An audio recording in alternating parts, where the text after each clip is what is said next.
रहस्यमयी किताब। एक पुरानी, धूल भरी, सुनहरी अक्षरों वाली किताब।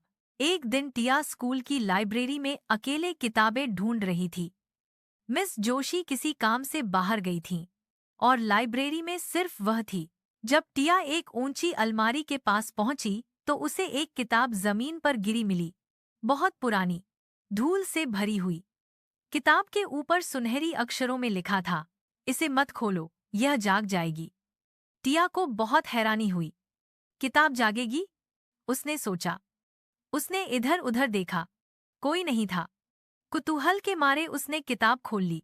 किताब के पहले पन्ने पर लिखा था, अब तुमने शुरुआत कर दी है, जो लिखा है वह सच होगा। टिया को लगा कि यह कोई खेल वाली किताब होगी, लेकिन जैसे ही उसने पन्ना पलटा, कमरे की सारी लाइटें हल्की हल्की टिमटिमाने लगीं। अचानक किताब के पन्नों से तेज हवा निकलने लगी। लाइब्रेरी की खिड़कियां अपने आप बंद हो गईं। किताब के बीच वाले पन्ने से एक अजीब सी परछाई निकली और हवा में तैरने लगी। टिया डर गई।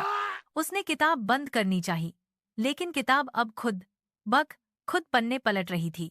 टिया दरवाजे की तरफ भागी, लेकिन दरवाजा बंद था। उस पर अजीब सी चमकती लकीरें बन गई थीं, जैसे किसी मंत्र से सील कर दिया गया हो। उसे अब याद आया, मिस जोशी ने कहा था कि लाइब्रेरी की आखिरी अलमारी में जो भी किताब मिले उसे मत छूना। लेकिन तब टिया ने ध्यान नहीं दिया था। पन्नों के बीच उसे एक और लाइन दिखी, अगर डर नहीं तो साहस से पढ़ो अंत तक, वरना रह जाओगी इसी पन्ने में। टिया ने हिम्मत की। उसने किताब को ध्यान से पढ़ना शुरू किया। हर पन्ने में एक कहानी थी, लेकिन हर कहानी अधूरी लग रही थी।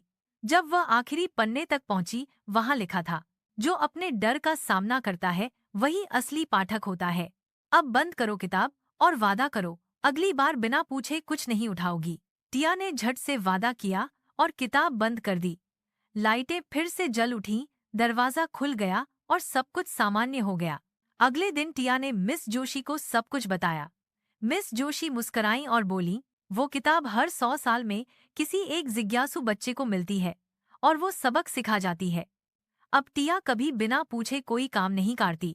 जिज्ञासु होना अच्छा है, लेकिन बिना सोच, विचार और अनुमति के किसी रहस्यमयी चीज से छेड़छाड़ करना मुश्किल में डाल सकता है।